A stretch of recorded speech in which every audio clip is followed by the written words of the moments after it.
নমস্কার বন্ধুরা। কায়দা চলছিল 2-এর 6 নাম্বার, আজকে 83 দিয়ে শেষ করব। তো 83টা হাতে তালি দিয়ে দেখিয়ে দিচ্ছি একবার।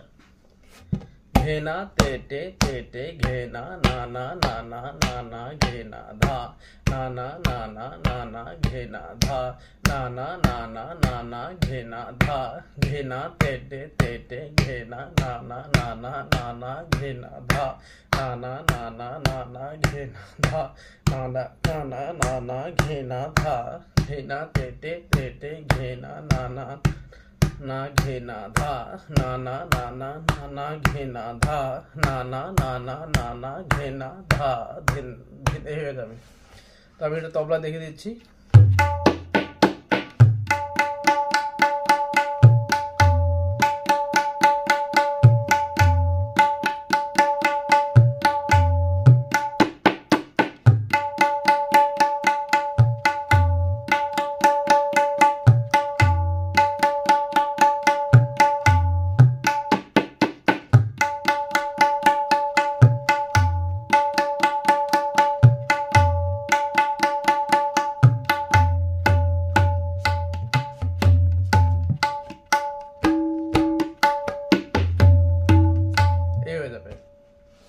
আপনারা হয়তো বুঝতে পেরেছেন।